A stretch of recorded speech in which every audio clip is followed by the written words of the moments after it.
And, I'm fighting Kell Brook this time for a reason. So, I don't question, stuff that could have been or would have been, something like that.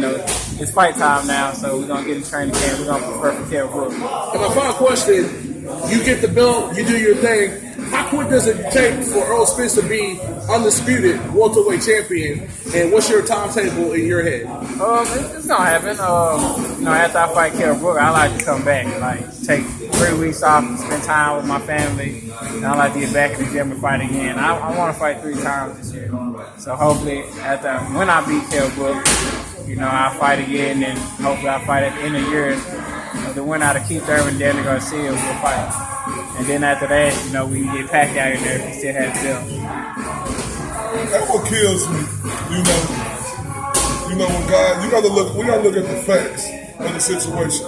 When you got top welterweights in the world at 147, clearly avoiding this guy. When people bring up Triple G, that kind of throw me back because there's people out there who run and jump to want to fight Triple G. When they come to Errol Spence, it's like, what up? Like, it kills me when dudes don't give you your just due respect as being the boogeyman of boxing and what you really is, and how these welterweights, they run around and they trying to do everything they can to avoid you. It's going to be the same way when I win out of Keith Thurman and Danny Garcia. Do you understand me? Yeah, Keith Thurman is the same fight that's been running from you for about 2 years now. Yeah. Since you were... since I remember Mayweather was still in the picture, and I wouldn't be surprised if he keeps running away a little bit more. It'll happen. I'm a force that. As soon as I get done, I'm forcing that to happen. There's when I get best, no excuses of what has he done or what has he did, what has he got. You know what I'm saying? I got the belt, so it has to happen. We got same managers. So it has to happen. But do you hear all these guys saying the same thing? It's like rhetorical, like they all saying the same thing about it when they come. You do hear that, right? Yeah, I don't watch too many interviews, especially with those guys, because it's the same old tone. But I hear when people tell me, "Oh, this guy said this and this guy say that." It's basically the same thing. So, it's just excuse at the end of the day. But like you said about the Max Kelly, they put you on there. You're not on HBO. Yeah. They put you on Jim Langley. They had him up there. He should have been higher, but there was no Keith Thurman. That's why they're mad. A lot of guys mad because I just get the notoriety. My name always been mentioned. HBO.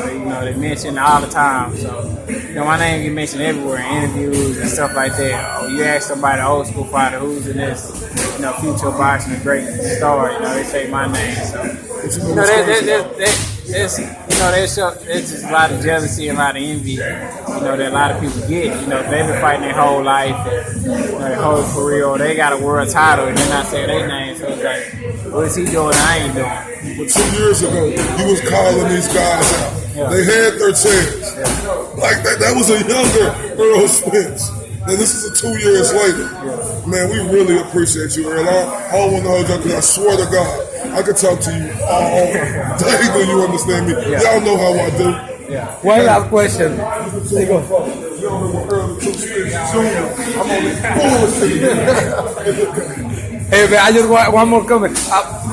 What do you feel about when American told Brook, hey, go fight your mandatory, Mr. Mandatory? American told him right, man. Go fight your mandatory. You missed the mandatory, you fight your mandatory. Go fight that young bull over there. Errol Spence, man. Once again, man. Good luck and thank you.